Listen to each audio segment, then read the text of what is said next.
take a look at the other projects also. The groups have prepared the presentation to be short so that you can see very fast all the different things they've done.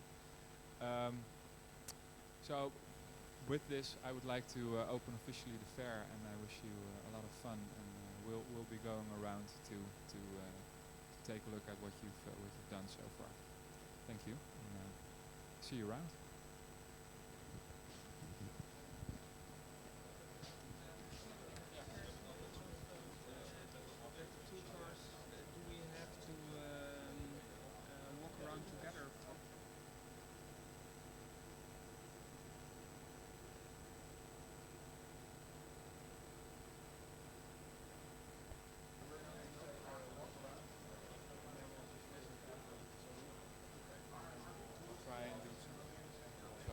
Mic to let them do the presentation. Okay. And when we ask questions, we'll do that. And we'll switch over to the bigger cam in between. Okay, nice. The side here. So the only thing Matthijs has to do then to run and switch it on, and when we're there, and then we'll start. Right now, Erik is filming. Yeah. Okay. Yeah, but the sound goes through this one? Yes. Yeah, okay. Sound only goes through that. Okay, and now the right one is the one that's streaming now? Okay. Correct. Yeah. Okay, then let's start with this group then. I'll ask them if they're ready.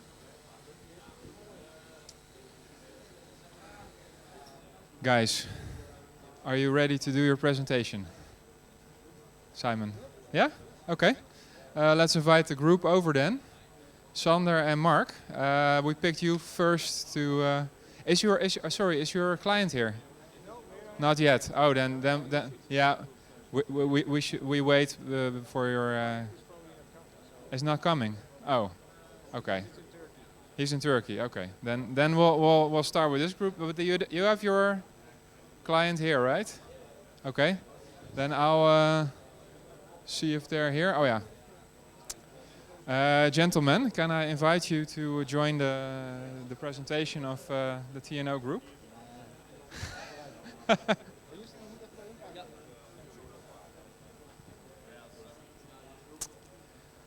Matthias, can I give you the floor and the mic? Yeah. Then good luck. Thank you. Yes, welcome everybody.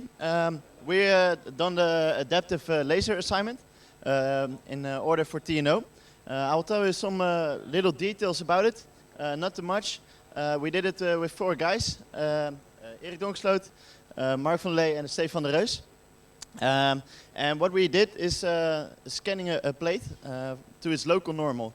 So what our goal of the project was, is to determine the local normal on the plate on every position. This is needed for some tests they want to do.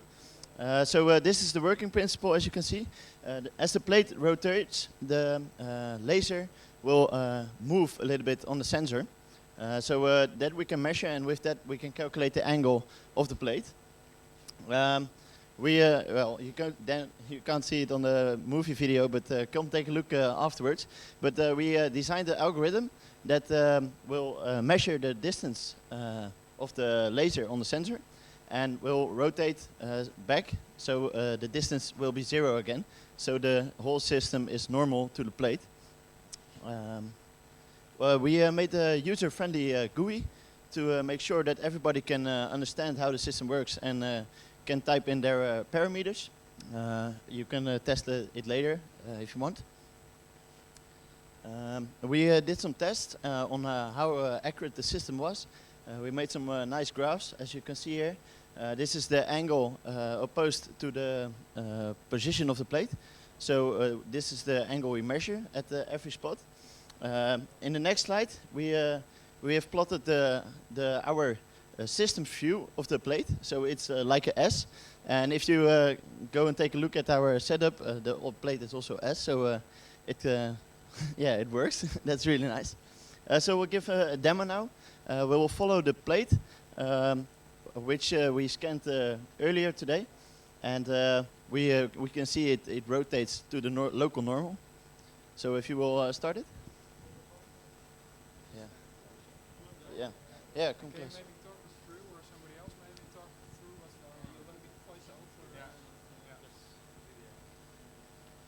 So now we did scan the plate before, and now it's going to follow the path it determined.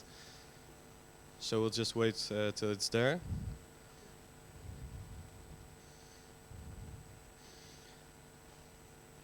And now it's going to follow the path it measured before, and as you can see, it's really an S. The way it moves.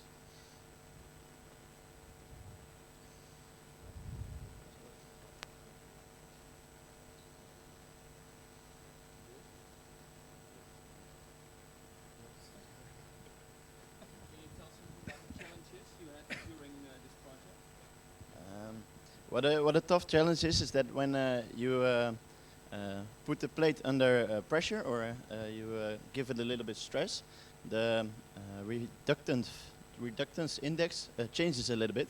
So the laser will go not as we expect it to go. So that was a challenge to fix it.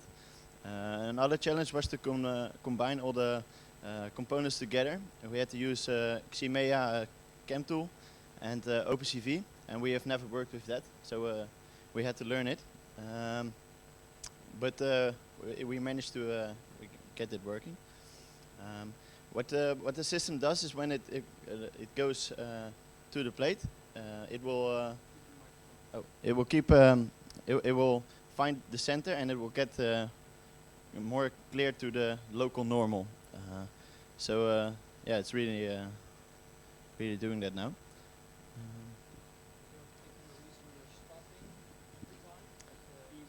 Oh. Okay. Is there a particular reason you're stopping at the end of every move, for example, to do your measurement, or is it just slower that way or more accurate? We are now following the path, so it could be one movement, but with this controller of the robot, we couldn't fix that yet. So there were some, yeah, we couldn't fix it because of the robot. Also, when the system is scanning the plate, it will stop at every measurement point to check itself. So it will rotate, check if it's 0. If it's not 0, it will rotate a bit more, and so further.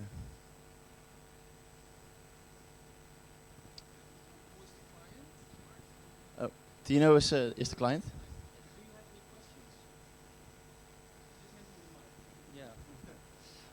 Well, we are planning, or well, customers of Tino are planning to use this system in a real-life setup on, for example, airplane wings. Do you think you can improve the speed of the setup, and what should you change of the setup? Well, the biggest improvement you will have to make is an on-the-fly movement. So measuring and steering it while it's moving. That's the first thing you should fix, I guess. The second thing is that the picture frame rate is a bit slow, so maybe a different camera which can measure quicker.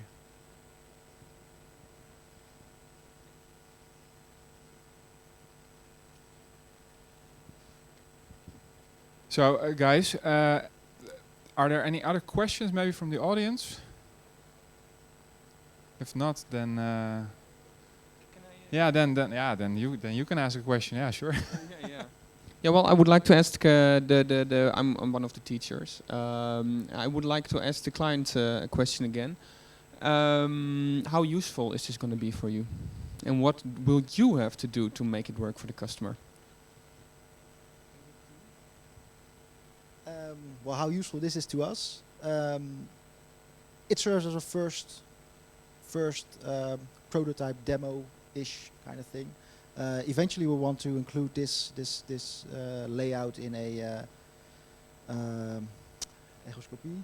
So, in English, that would be using sound, ultrasonic measurements on well, curved composite plates, typically airplane parts, stuff like that. Obviously, that won't do with light, but still the principle itself will hold. There will be some further difficulties, but it's nice to see that the overall principle works. So from that point of view, it's it's useful. Yeah, yeah, yeah, and it serves as a to the guys who are giving us our money. It works to convince them that these ideas will hold up. But that's the main goal, yeah, for us. I would say. Does that satisfy you, or do you want? Oh, good enough. Is anyone not satisfied with my answer? Okay.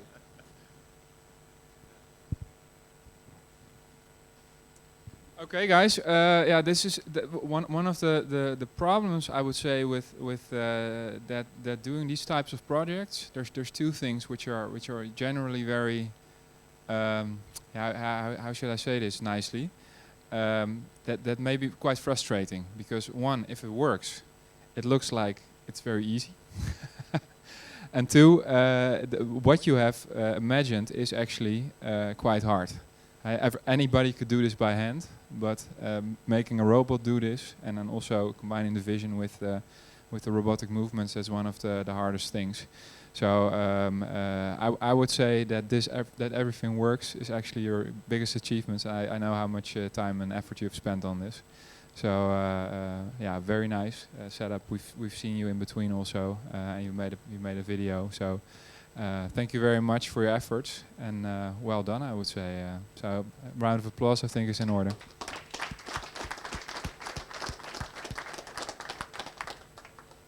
So we'll join us for the next presentation in about 3 minutes.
Are you ready for the demonstration?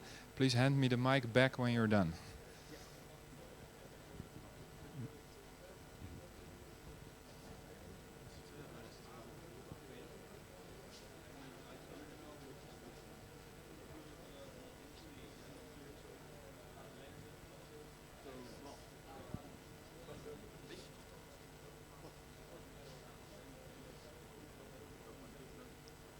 Welcome everybody to the presentation of the induction welding systems. We have done this project, it's commissioned by KVE. It's a company who's specialized in the welding of thermoplastics, carbon reinforced thermoplastics. We've built a testing setup for particular welds for the carbon fibers. This setup, it's a linear movement with a coil and then a power generator. The power generator is controlled by the control box on the other side of the table.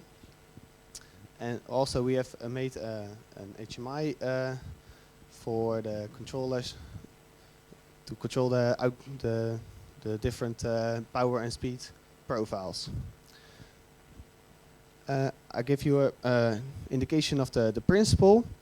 What we do is the induction welds, the induction generates a magnetic field, and the carbon fibers in the material, they will heat up because of the current that will flow through the materials.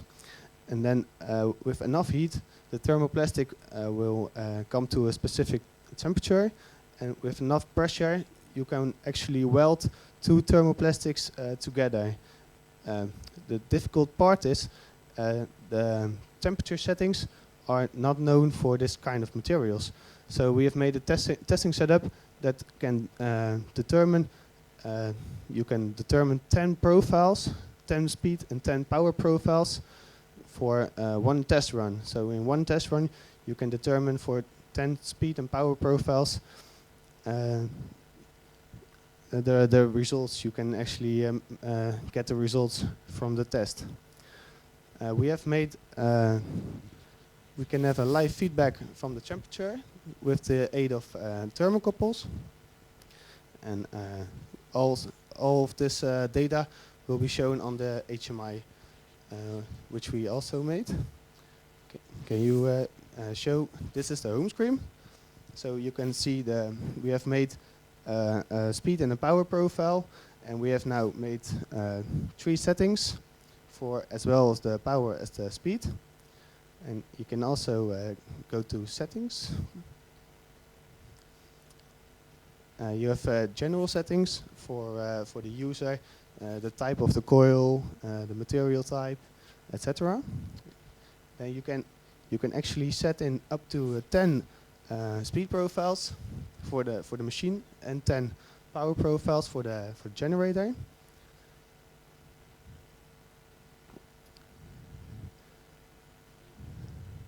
And you can also check the duration of the test. It calculates according to the speed and the distance. And when you press start, the machine will first home, and then the machine will go. Oh. Error handling. Yeah. So the machine will first home itself to the left side, and then go to perform the test run. We have made an actual temperature feedback. The temperature from the 4 different thermocouples is given in the right corner, and are also plotted on the graph.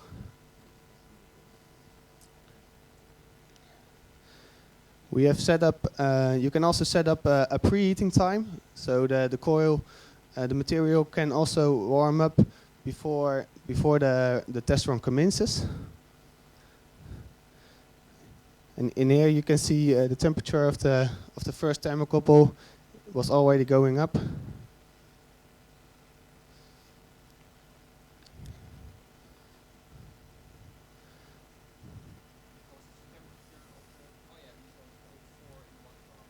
Yeah, the four temperatures are plotted in one graph. There is a little time delay in the system, but it shouldn't affect the test itself.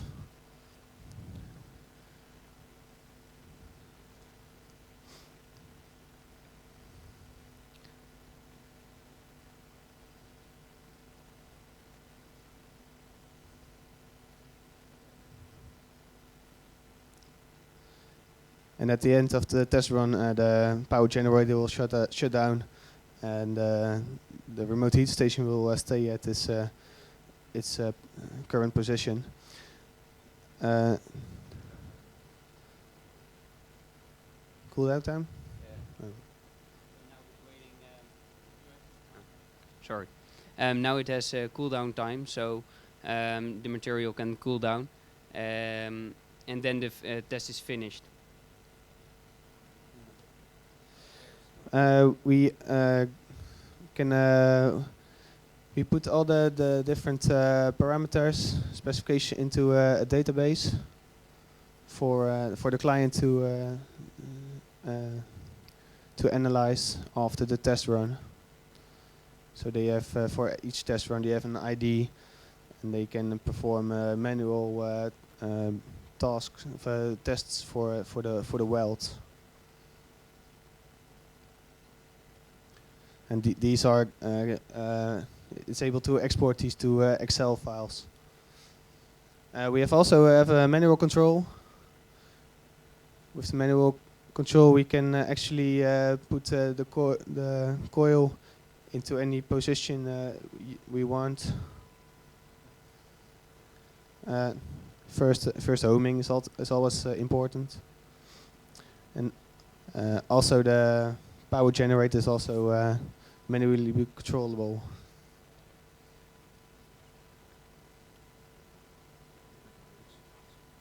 Oh yeah.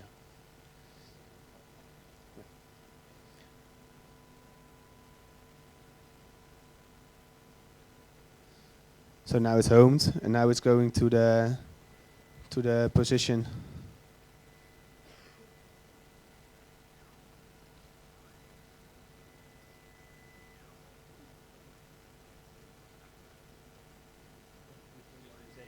Yeah.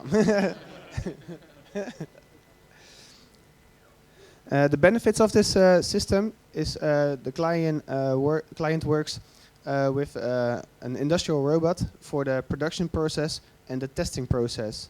So it is difficult to have you can not do both production and testing, and for one specific weld maybe around 20 testing runs are needed. So with this system, it's functional to have a big big saving of time and downtime of your production system. Yeah. Yeah. Usually tests are being done at a very low speed. The speeds we showed here are very fast actually. Normally one single test of this size can be up to 4 minutes on average. So while you are testing you can't produce, and if you need 20 tests it will take up a lot of time which you can't produce on. Thank you for your attention. Thank you guys for the presentation. Again, something that looks really easy and it works. So those are two things which are always by the time you put into it, it's not really showing. But therefore, we have our client, Maarten Laborders from Kok van Engelen. So what do you think about the system? You hold them? Okay. Well, I'm very pleased with this. It will indeed save me a lot of time, and it gives me now I can play for myself with the welding setup. What's new on this is that we both can control the power and the speed, which we couldn't do previously. A next phase would be maybe for another student or internship, whatever, to make a clever system that from one measurement it changes the settings so that for the next measurement you already have improved settings, so that in one go you can optimize the process. And now that takes up to 20 separate runs before we have the settings right. And this system allows for getting the systems right in one go. So that would be the ultimate goal. And this is a very nice first step in that. Okay, so you're satisfied with their result. With what you just heard, do you guys think it's possible to implement this in your software, so that you have kind of a self-learning after? That's what you mean, or not? Then we have to come up with some sort of algorithm. If the temperature is too low, should we slow down the speed, or should we increase the power? So we have to put in some own creativity there. Getting it into the system is the easy bit, I guess. Is it, guys?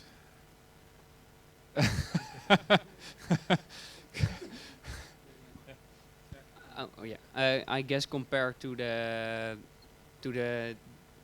algorithm, maybe, but basically the implementing variant speeds and all that sort of stuff has already been done here. So when you put an algorithm that outputs the speed it has to have, then it will basically do it.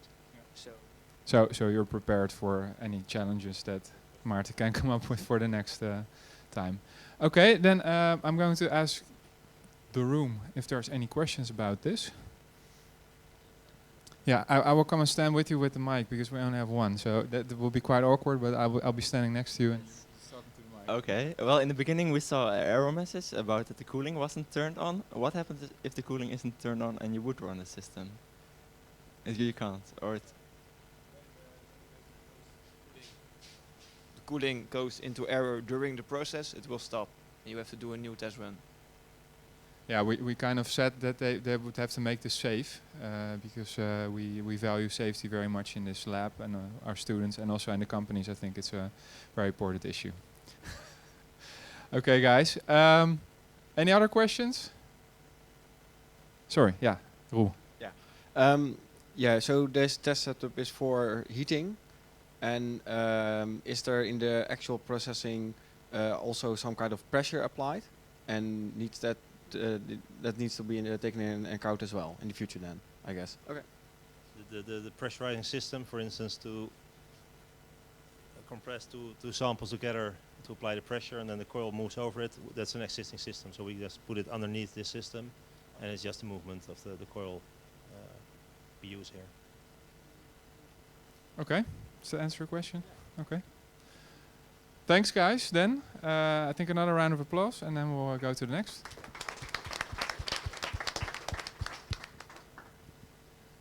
Okay. Yeah, we're standing here anyway. Do you have your clients with you also? Okay. Okay. Never mind. Okay. Hi. Very good. Welcome.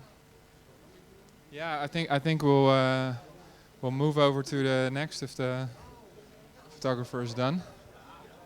Where's Matthijs? Oh, yeah, usually you don't hide behind people that easily, but this is an exception. Okay.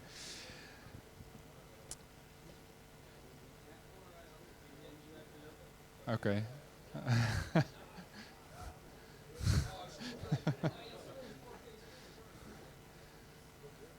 Yeah, just a photo moment.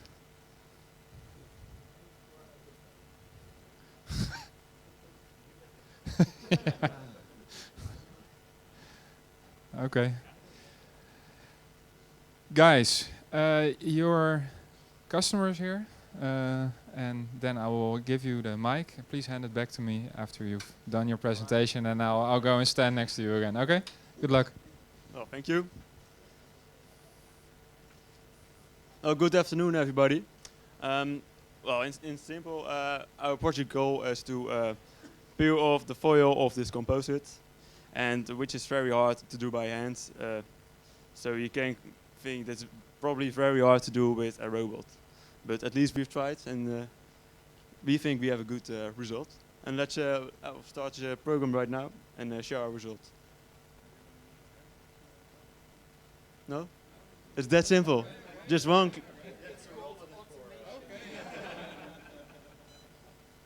So.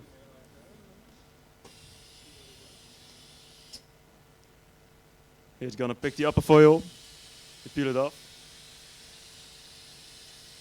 With a very smooth movement.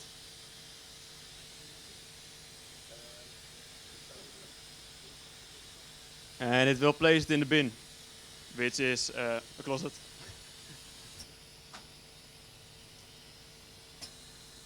So now it's going back to the composite, and it will peel off the composite, and it will lay it on the bin. Yes, top. So right now it's making the right movement to pick it up.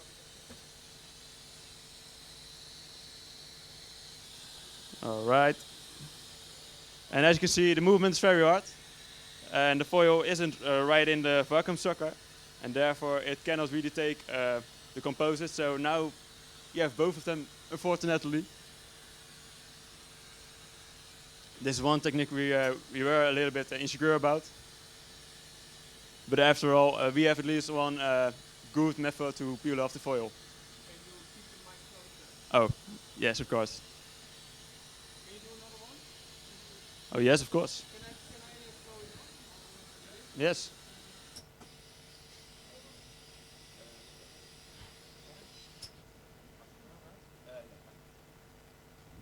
Do you also want to put it on?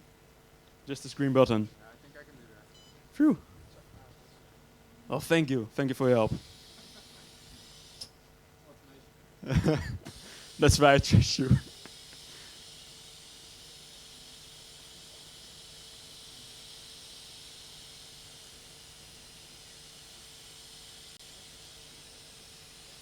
So due to the vision, it probably won't pick up because now it lays a little bit too far. It cannot find the corner at the exact place.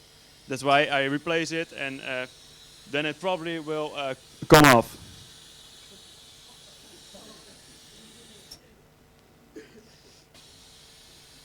So now it's gonna pick the composite, and we try to peel another off.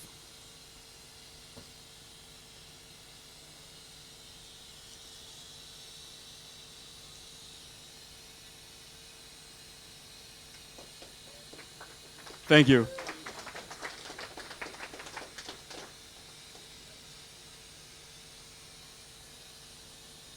And now I place it on the cabin.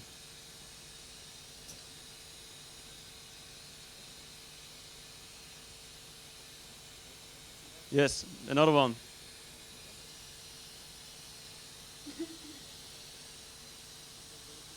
We have to place this one also in the bin, and now it's gonna pick it up.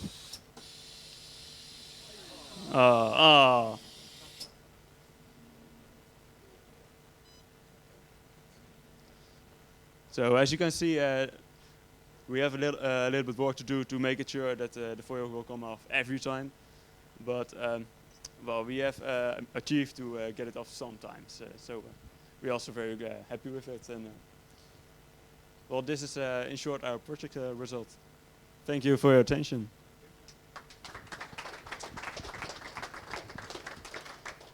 Okay, so the first part. Okay, that maybe don't think you explained that, but there's a vision camera for people in the back that didn't see that. They're picking up the shape, I guess. Huh? It's the shape that, and then by the shape parameters, it knows where to put it. Yeah. Yeah. Sure. Oh, that's maybe I should hold. Yes. What the camera sees is the shape, and then it will find the corner, which is probably this one, and take it right here to the vacuum sucker, and then it can pick off the foils of it. That's why we use a vision system. Yeah, that was the use of vision system. What is that thing in the corner? A light. Oh, a light signal which detects if the foil is high enough to peel the composite off the foil. And what if it's not high enough? Then it will re-suck it, and then by finding the right opportunity to pick it up. So if it's high enough, it will try again and again and again. Okay, so there's some error correcting also in there built in. What happens if you still have an old piece of foil on there, like the last piece didn't pick that off completely? What happens then? Well, it won't really react on it, but we cannot trigger it again because the robot will stand in the vision of the camera, and then it will get a really strange vision image, so it cannot really react on it so far. With only this vision system, yeah, okay. Then my last question, I saw the robot is, well, it's obviously not very fast, but that's how you programmed it, I guess. But it also made some very awkward movements. Why is that? The robot makes maybe some awkward movements because it has to stand always in the same position, and if it isn't changed backwards in an awkward movement, then in the next step or the next procedure, it won't be there in the right place. And it is really necessary that the robot is in this form, because then it will peel off the foil, and it can go really horizontal, and it will peel off the foil. If the robot doesn't make that awkward movement, then this wrist is in the way, and then it touches it, and it cannot really get the right movement to peel it off. That's why it has to adjust itself that many times. Yeah, okay. So, and how could you improve that? I think that we can improve that by program it, make the waypoints, the movements better, because it has to do 2 times the same awkward movement, and that's because one time we do it counterclockwise, the otherwise is clockwise. And what was the restriction of the time that you had for this process? Well, it has to be done faster than by hand, but that isn't really accomplished. But we have some strange movements which must be done really slowly to be sure to pick it off. If it's too high, then it won't come off. Or I'm not the judge of that. Your client is, so I'm going to ask you the same question. What do you think of this project, the result? I think it's a good result. It's a tough problem. All composite manufacturers have to deal with it. If you're manufacturing thermoset materials, then you have to deal with this removing the backing fold from the thermoset. And I've so far nowhere seen a solution to do it automatic. Everything is still done by hand, so it's still handcrafting. And it's a tough problem. So yeah, you have to solve it in baby steps, I think. Yeah. And this is a good step. And so now you can learn from it and make improvements, and then finally come to a solution which is faster than by hand. But yeah, you have to start somewhere. So they did a good job, and especially with the vision, it's interesting. So yeah. So you're satisfied with your company result? Yeah. Okay. And you heard it, guys. You were the first to do this automated. So well done. Thank you very much. Are there any urgent questions from the room? Thijs, maybe? Matthijs? Oh yeah, Matthijs, okay. What needs to be done to improve the system, to make sure you peel off both sides of the composite every time? Oh, sorry, I will have to walk here. Right, let's let somebody else. Where are the other people of the group? Yeah, okay, yeah. Don't scream too loudly into the mic, please. Don't speak too loudly. All right. Well, an improvement is you could say a different robot, because it now has to make some awkward movements that maybe could be avoided when using a different robot, and the vision software could also be improved, because the accuracy of the placement of the vacuum sucker in the corner is very important, because when it's a little bit when it has a little bit of an offset, it gets placed on the table somewhat in the wrong way, and as you could see, then sometimes the foil doesn't react like we want it to, and then you have a kink in the process. So the biggest improvement that could be made is to use a different vision software that recognizes the foil that's placed even better, so you could position it with more accuracy to also improve the accuracy of the entire system. Satisfied with that answer? Yeah, thank you very much. Oh, sorry. Yeah, yeah, sure. Yeah, you can react to that again, of course. No, I'll hold it. Oh, great, great. We've talked it through with our client, and we've thought that some parameters, or just like the vacuum sucker, must be a little bit stronger to peel off to make it more sure that the foil come off. That's one big problem that we see, and that's probably the solution. But we didn't have enough vacuum power here in the lab. Okay, okay, clear. Thijs, I'll hold it. Oh, okay. It's clear who's in charge here. I've got a question for you guys. You kind of made a small work cell proof of principle. But of course, eventually your customer will have to include it into a whole system, right? This is going to be a part of a bigger system. It's not a goal for itself. You do it because you need the result further on in the process, right? And you've kind of made a separate setup here. Did you already think about how to fit the thing you do here into the whole system at your customer's site, the concrete customer site? You're about to answer. You mean in the situation right now, so with the hand peeling, or also with the robotics? So the question is, how do you make this work in the factory? Yeah. But now the rolls of paper come in, and they go in the freezer, and then they cut it, and yeah. What do you have to do with the boundaries at the input and the output? Yeah. What do you have to add to really make it work in the factory? Yeah. So imagine you have this right here, and then you walk into the factory. What kind of adjustments would you have to do? That's your question, I guess, huh?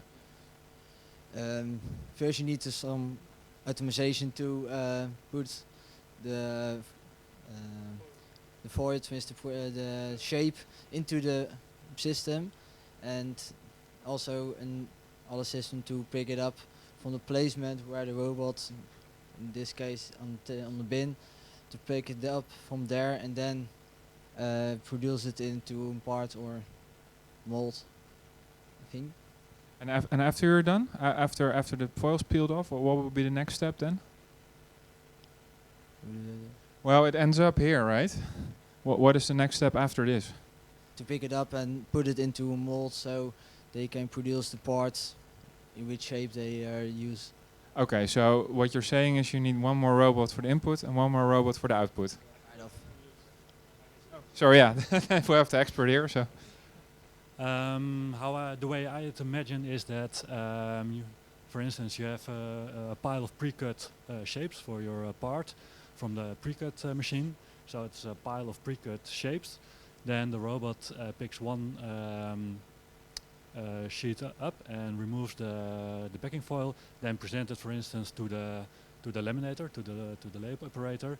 He grabs the pre-preg and start the layup in the tool. So I imagine a working cell with a layup operator, a small robot cooperating with him, and then the robot peels the backing foil off, presents it to the operator, and the operator takes it and drapes it in the tool.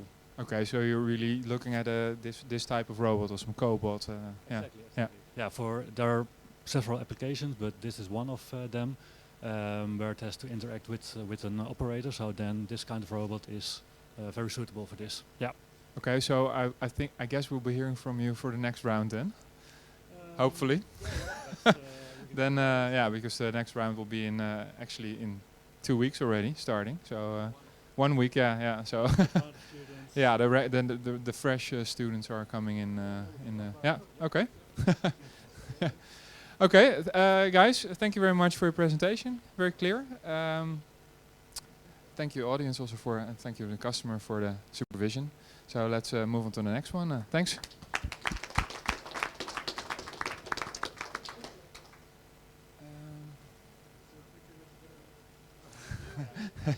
Yeah.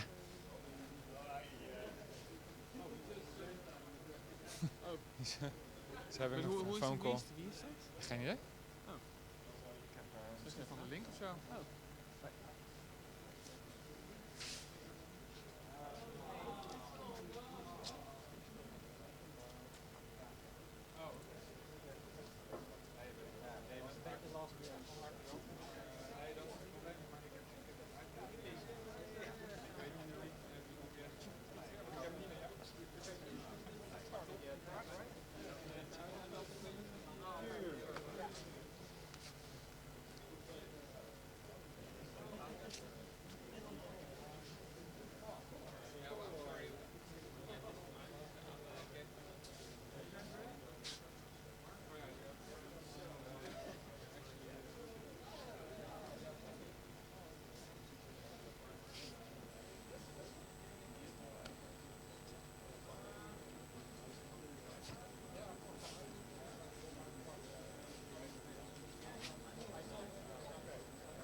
Ik sta even water te halen.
Barry,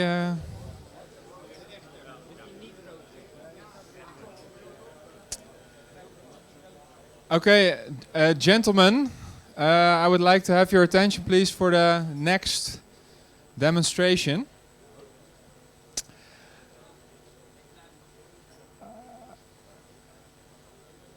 we're adjusting the process as we go along. So we just decided that it might be interesting for the people who are not yet introduced to this project to give a short introduction. Since you are going to give a presentation, I'm going to do this because I'm actually the one who brought this project in. The idea behind this project was formed during a meeting with the MVO conference, which is the sustainability kind of organization within the Hague University of Applied Sciences. And I met the owner of this sustainable jeans company called Mud Jeans.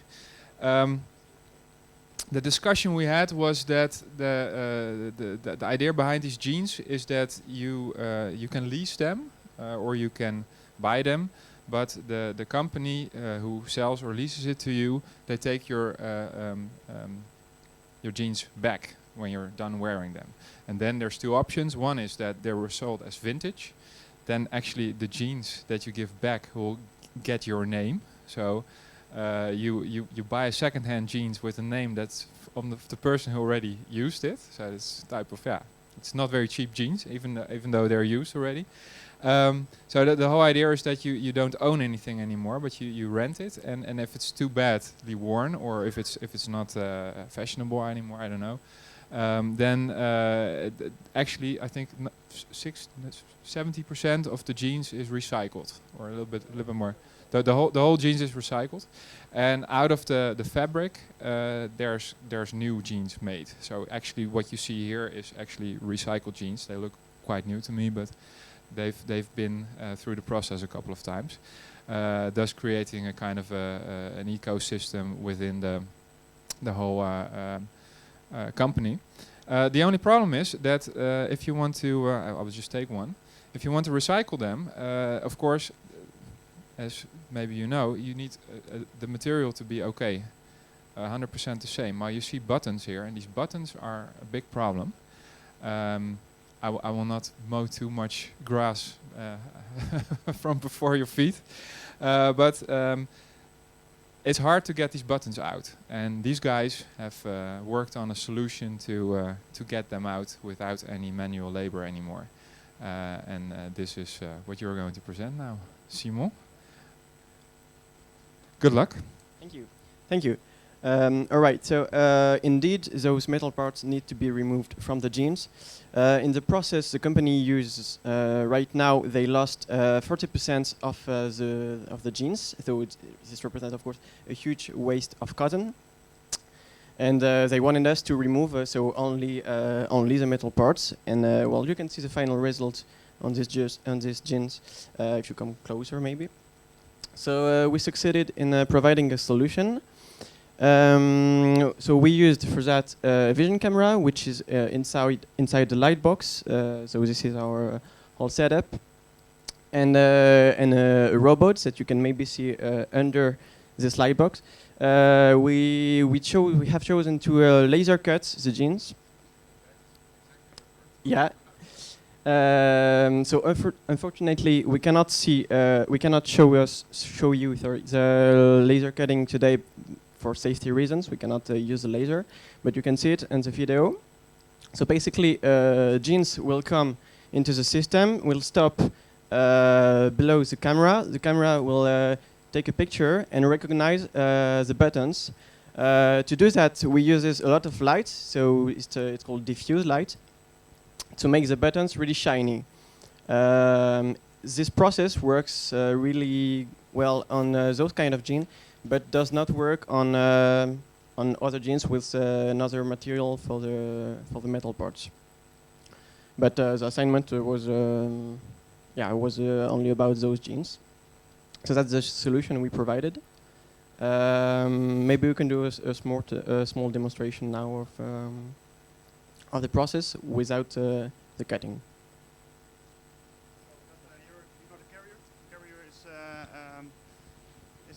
Providing that the buttons are facing upwards, so they can be detected. Otherwise, if you just throw a pair of jeans to the on the conveyor, then maybe some buttons are just to the side or could be not be detected. So I'm going to start a program. Can you? Please tell what you're doing. So I'm now going to start the program. So it's just going to detect the genes. So the genes are now coming in, and they are detected. So the sensor detects the pair of genes, and it will stop. And now the camera is taking a picture, and the algorithm is determined. Hereby the positions of the rivets and the buttons and the fly is detected, and those positions are sent with a G-code to the XY robot, and a laser cutter will cut the rivets out. And it's stopped now. So what's happening? Now the robot is actually working. So maybe you can see it. It's turning. It's moving. Yeah. Okay. Moving, yeah. Ah, okay. And no. Lasers indeed it's not on because yeah, if it's shining in your eyes and yeah. Yeah.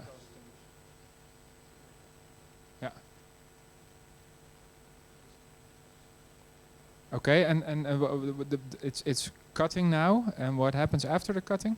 After the cutting, the robot will send the signal, and then the conveyor is moving on, and the rivets are cut out. And after the cutting, it will come out like this. So the genes can be removed, and this will contain on the carrier. And this can be thrown away. So hereby underneath here, there's the fly. Okay, and now it's actually done, eh? It got it out. Okay. It should be good. Yeah. Okay. Well, that was your demonstration, I guess, presentation. Okay. Thank you very much.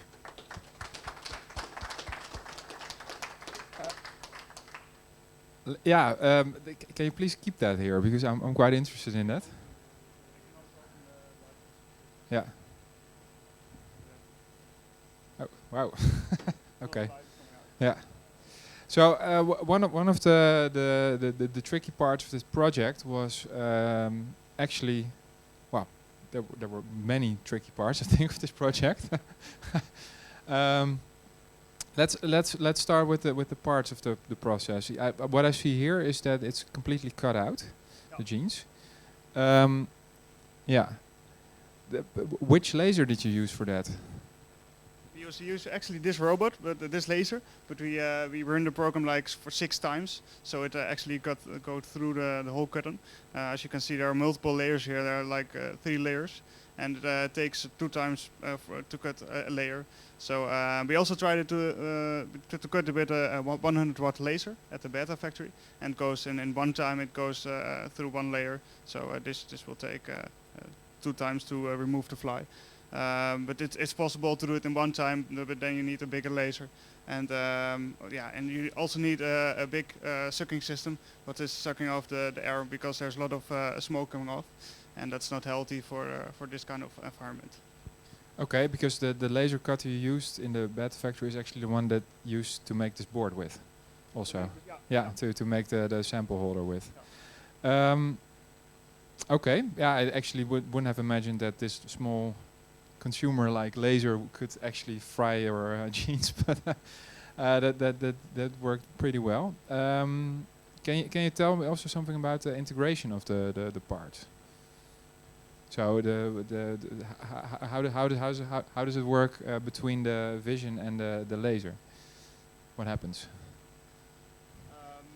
First of all, the vision system will detect the rivets, and there's a bitmap made of the genes. So only the circles of the rivets and the fly part is shown, and that is sent to a G-code generator, which makes a G-code from the bitmap, and that G-code is sent to the XY robot.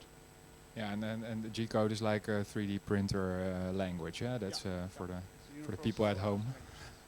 Yeah. Okay. How long does it take to cut this? We haven't measured this one, but because the robot isn't fast, and if you want to cut it, you have really slow cutting speed. So I can't really say it how long it takes. But the G-code generation also in this system is kind of slow. It takes 8 seconds to make from the bitmap a G-code. So that's not really fast and could be improved by using a faster algorithm. Yeah, okay, because your client had a kind of time in mind how long this should take. Yeah, the client's unfortunately not here, so I'm playing a little bit the client here. Yeah, actually, it was just a proof of principle. So he was open-minded, and he would just want to show to get a solution to see if it's possible to do this autonomously. But we didn't really have a time restriction because nowadays it's just cutting off the top part. They are cutting off the top part, so they are having a lot of waste. So the initial goal was to reduce the waste and recycle as much as possible. Yeah. Okay. So you've achieved that goal, let's say. Now, if the client wants to implement the system, what would he need to do? What would you recommend? First, my first recommendation would be to use infrared lighting and an infrared camera to improve the recognition, because now just the shiny buttons are recognized and the different metals are not, and that would make it easier to recognize also different types of metals and not so shiny metals. So that would make the system more robust. An industrial robot needs to be used. It's a lot bigger and faster than this one, and also a good laser, a very powerful laser should be used. So the 100 watts that we have, how many watts did we have here? 100 watts. This is 1.7 watts. Yeah, this is the 1.7, but in the bat factory it's 100 watts. Oh yeah, okay. I think you should use a stronger laser even, because it would make the cutting a lot faster, because then you don't have to go over multiple layers, but you can go over it once. And the cutting speed will also be faster. And the laser can go faster through the material to cut the material. Yeah, okay. So basically you have to scale up everything to more industrial size, but you think it's feasible to do this quickly enough for the client to be satisfied. Yeah, okay. Thank you guys very much. Then I would like to ask the room if there's any questions about this. Yeah, sure. I will still hold the mic. You made us a recommendation to get an industrial robot. Are you not satisfied with the 3-axis CNC setup? Yes, we are very satisfied with the 3-axis. Like the X and Y would be enough to use. But this robot is working with MegaPi. It's kind of version of Arduino, and it's really hard to. It's not very stable software what's on it. So you need an industrial robot with a stable software. So it's very trustful and always does what you want to do. And it's faster, yeah. Okay. Oh, got my stack next to you. So you don't mean you need a different robot, you need a different control package. Okay. And what I was just thinking while you were talking about it, would it be an idea also to have a once you have taken these pictures, that it kind of starts recognizing the different types of genes, because there's a finite amount of genes they make, so. Yeah, also thinking about machine learning, of course. It could recognize it, but you would need a lot of genes. We didn't have the time to start working on something like that.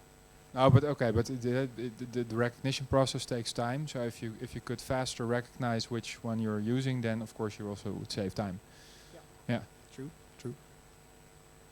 Okay. Other questions? Again, one? Yeah, sure. Have you considered, if it's needed at all, a verification afterwards, automated or not? But the system is a pre-system before the big shredding system to make cotton out of it, new fresh cotton. And the system already has a iron detecting mechanism, so it will completely stop if there's any iron in the remaining parts of the jeans. But that's not a very good way to do it, because it's a really big machine, and if it needs to be stopped, it costs a lot of money. So yes, we did think of it, but it was not a requirement from the customer.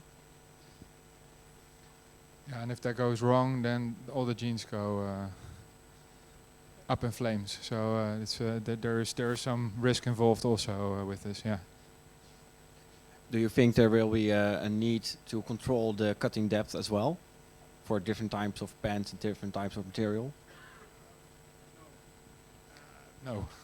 No, because these jeans are made of 96% of cotton, and it must be in that kind of way, because the shredding and the recycling process can only be made when there's 96% cotton in the jeans. So if most of the jeans nowadays are made of polyester, which makes it stretchy, but these can't be recycled and can't be put in the machine. So that's why you don't need to know that.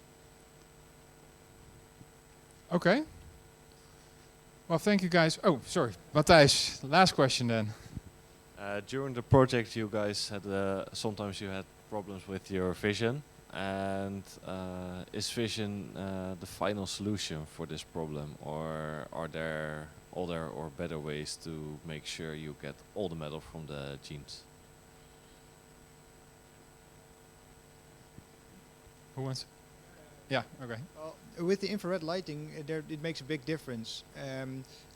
During this project, we only focused on the front side of the jeans, which when you use a heat camera and heat up the pants, you could also do it for the whole pants, I think, for the front and the back, when it's hanging or lying down as it is now. So that might also be a solution, but I think still you need something of vision verification for getting the image you need for the G-code generation.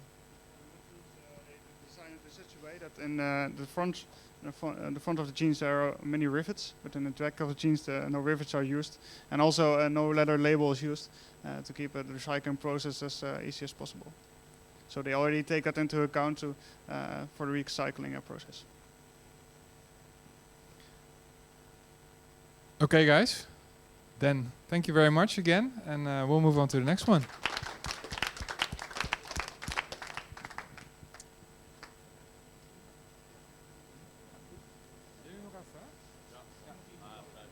Vooruit. Gaan we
Ja, we gaan even deze afmaken. Ja.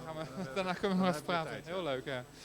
Okay, gentlemen, I would like to have your attention, please, for the last presentation of this the last. We saved the best for last. Can do some karaoke. No, no. Yeah. Okay. Who shall I hand the mic to? Who will start? Okay. Yeah. So the last couple of weeks we haven't been working here in this room, but we have been working at the aerospace department at the TU Delft. Over there we have been working with this KUKA robot, and I think 22 weeks ago we started there in the first part of this miner with fixing the tape laying head, and now the second part of the miner we have made it more flexible. So we're going to tell you a little bit about that and show you some movies, but at least we can do a demonstration, as you can imagine. So. Yes, actually we demonstrated yesterday. The result of the first project, we integrated the tape layout onto the robot, and we also did a vision project to determine let's take a step back. The tape lay robot is to tape carbon fiber laminates, which will be used for testing. They are plates. And what we did then, we had a vision system which recognized how this plate was laid on the table, and the robot could lay the laminate, that's what it's called, the carbon fiber plate, onto the mold. That was our previous project. But our previous project lacked of a few things. We only could do one laminate, and if you wanted to have a different kind of laminate with different size or different tape width, you had to manually program the robot to do so, and it takes a lot of time. Our vision system, which we created then, wasn't as robust or accurate, so we had to improve that, and also some kind of user inputs, which a user can specify the parameters for the laminate. Now I will hand the microphone to Rick. In order to start with programming, it's important to draw a black box for the program. The program is the tape laying system, and you can see the input coming in, and that's mainly user input. So ply angles, laminate size, tape width, and offset. And the output is a taped laminate.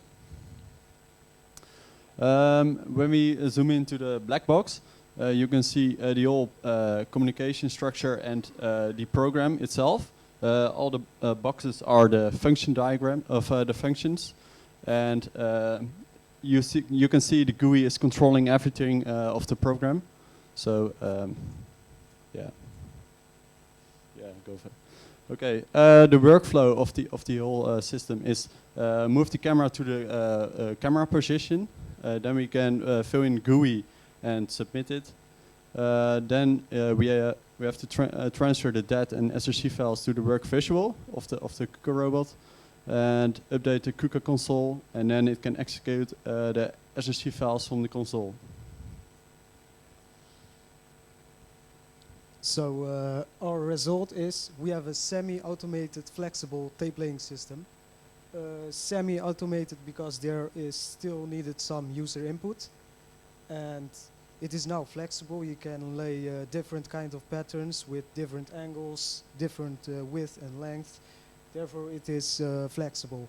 And we will show you a little video of the previews and the current project. Yeah.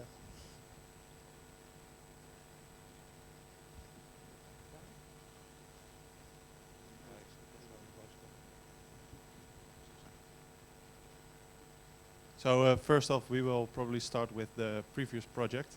When we started the previous project, all we had was a tape laying head that wasn't working in any way and was built for a robot that wasn't there anymore.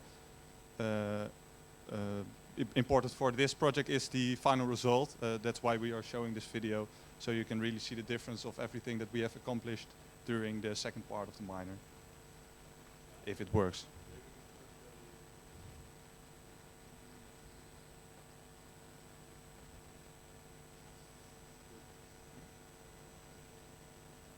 All right. Yeah. It doesn't seem to work, so we will switch over to a demonstration of the parts we can demonstrate. That's quite little. You can see there on the screen. Because we don't have a camera or the whole setup here, we have a standard picture in there. And Rick will now show that when he fills in the GUI, based on what he wants to put in there, he will generate a path for the robot that the robot will use to tape the laminate.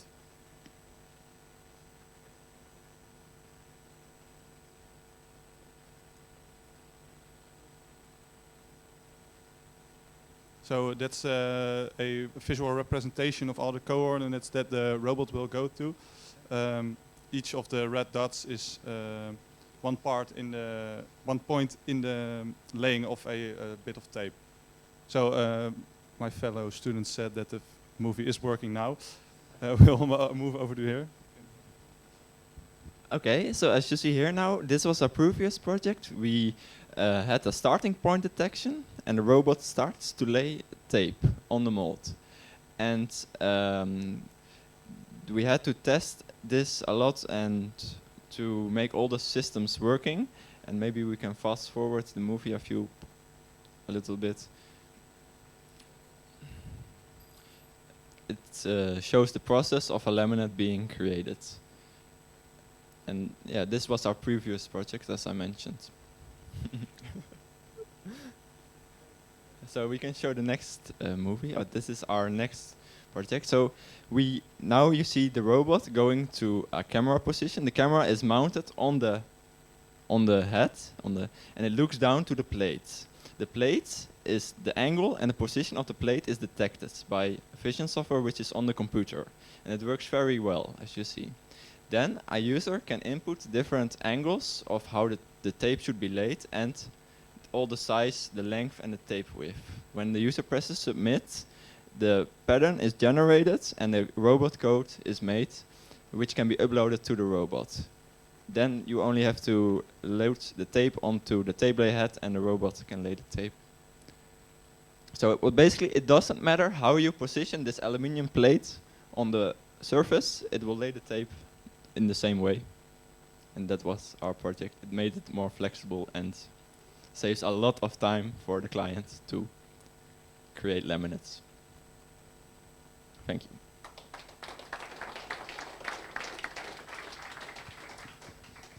So, oh, that's really weird to have that in my right ear here. The client unfortunately was not able to attend because they actually have the opening of their lab now that you just saw in the picture. The client was TU Delft, so I suppose the people that are going to use this are the researchers who are experts in materials testing, composites, but not necessarily in robot programming. So I think you've done a great job. I've talked to your client yesterday in making it much easier for them with a press of a button almost. You just have to fill in some parameters, which are actually quite important, how to lay the tapes. And then production can start. So you come up with an idea. Okay, I want to see if this composite will be this kind of strength or this kind of strength, and you depends on the direction of the fibers, right? And this that was maybe skipped over quite quickly, but it's quite important that you know in which direction the fibers are laid, and also how many of those. And I think you've made it so that you can do anything with it as long as it is within the operating range. Is that correct? Yes. The system even checks. Okay.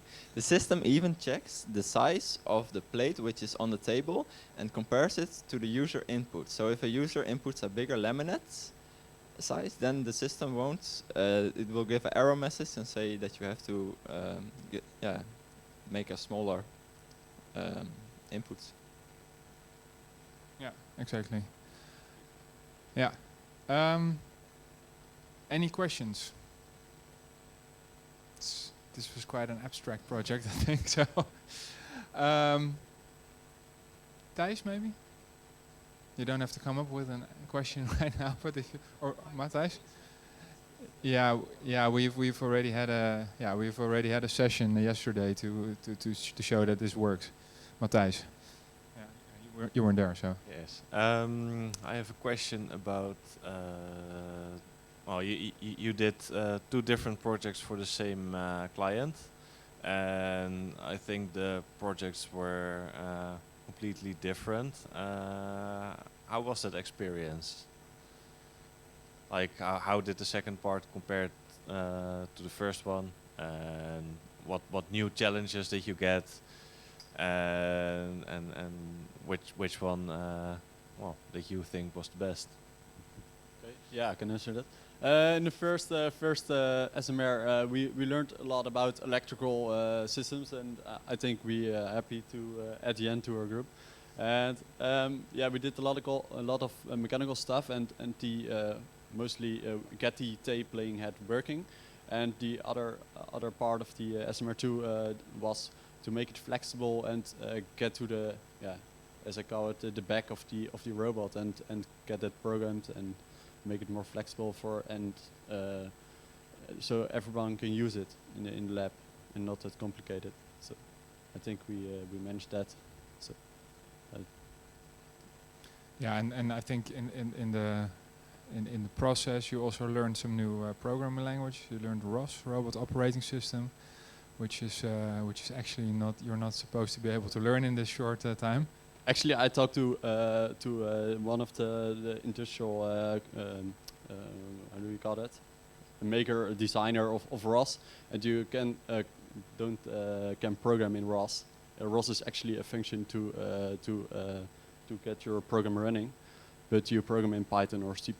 Yeah. Okay. So you have to correct me. You're the expert here. Yeah. He was very persistent in it, so he was clear in it. So yeah. So let me put it differently. You learn a new program. Yeah. Okay. Which is hard to learn. Anyway. Yeah. I wanted to give you a compliment on that. So. Yeah. No, that's good. That's good. Yeah. This is very correct. So, guys, any other questions? Yeah, 2 guys. Yeah, always the same guys. Roel? Yeah, I saw you call this the next level. So what is the level after this? Yeah, what is the next level, guys? Faisal has an idea. Yeah, okay. No, I'll hold it. Okay. So I will do a graduation project after this, and it will now be, the focus will be on 3D molds, and there will be a sensor that can see 3D panels for airplane panels like that, and that's the next level of this project. Yeah, the next couple of levels, yeah, and then actually you can put it in a scanner and see if you did it correctly. So everything's coming together now. There was one more question. You're the last one then. Do you know the background reasoning for the requirement to determine the orientation with the camera? Because why not simply have some standoffs, define a 0 point, and put the plate there always? Why does it need to be detected?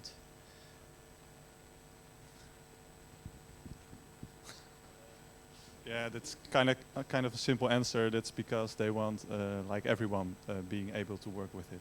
So, like, yeah, exactly. So people who spend most of their time reading books can still use it.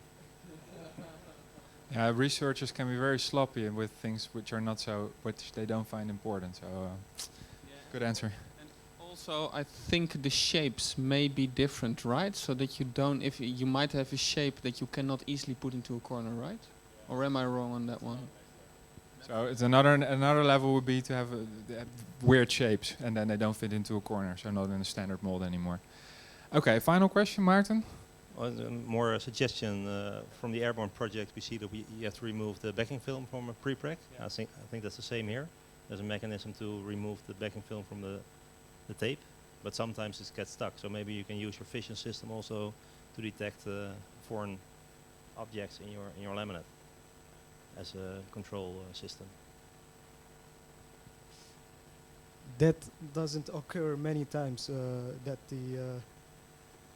extra part of the tape because we have a tape. No. That's why it's research, yeah? So it's not a production setup. There's still people around to peel off the last piece of... The tape is a bit different than what you use, I think. We have a tape that, like, it has two parts, the tape itself and the backing foil, and the backing foil splits in. There is no other backing foil that goes onto the plate. Therefore, we don't have to remove it or check it. So it goes wrong entirely, or it goes well. Or not at all, yeah, okay. Okay, thank you very much again for your presentation and defense, I would say. One last round of applause. Then, yeah, we're a little bit later than I expected, but we had some technical difficulties in the beginning. Please stick around. I will try and speed up the drinks 15 minutes because they're actually coming in at 5, but I think they can manage 15 minutes earlier. I would like to conclude with some things. Some reflection on the couple of last weeks that we had. It's been a huge pleasure for me to work with you guys. I really admire your enthusiasm and your work ethic, your workload that you're able to take on, the way you make yourself motivated all the time. I really have a lot of respect for that. The results are also super again, like always I should say, because we tend to get people that want to have really good results. There was some trouble, there was a lot of trouble, but now that's done. In 15 minutes I have a little bit of a surprise for you. We'll do that informally. We'll cut the cam for now, I think. Yeah, and Thijs also wants to add something. I also want to thank the clients a lot. I've heard that our groups had a lot of support from you. The people who are not there, of course, we've already said that to them. So I hope if you have any more ideas, if you find something that you like us to do, please contact us. And the final word then goes to Thijs Brilleman. Or you want to ask 2 questions? Okay, good. Thanks. Well, together we run the minor, of course. It's been a pleasure again. But we run this continuously. And that means that in 1 week time we'll be starting again with a fresh group of students. And I've actually got 2 requests, one for the companies here and one for the students who are here. I would like to ask the companies, and we've been speaking privately a bit already, if you have any nice assignments, please come to me and we'll put some students on it to try and solve it for you. It's really a prototypes, you know, what you've seen here. And also now maybe the most important thing for the students, thank you guys, it's been so great working with you. You're really a great group. If you guys want to stay a little bit involved with the minor, please come with ideas. You guys know sometimes we hire former students to become teachers. In this case it's Matthijs and Guus also. And we have to keep our education up to date. We want to continually change things over, remove old stuff, introduce new stuff. If you've got any ideas or if you want to help or anything, you think you can add something, we'll hire you and we'll let you do stuff. Because actually you're quite cheap as well, so we can use you as much. No, we would really like you guys to stay involved. So thank you. Okay, then I will get the drinks and let's continue in a more. Oh, sorry, and Matthijs, yeah, sorry, always the last time. That's why when you don't have a script, then it keeps on going. So, Matthijs. Yeah. Yes, I also want to thank some people. First of all the students. I had a great 20 weeks with you guys. I think you guys learned a lot, but I also learned a lot from you guys. You used some new techniques, new hardware, and you didn't complain about that at all. You just found out how to work with it. And I think you all achieved great things and great results. And yeah, that's what I wanted to say to you. Thank you. Matthijs, yeah, Matthijs has been our support for 20 weeks now. I hope for the next 20 weeks again. We'll see if, yeah, you will, but we of course need to figure that out.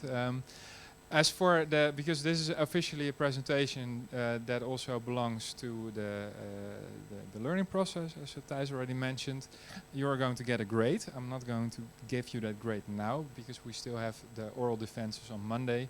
So by then we will. I think we can say that everybody has passed this session. So that's a good thing. But the grade that comes along with that we'll announce on Monday. So for now, I would like to close this and stick around. I would say, thank you.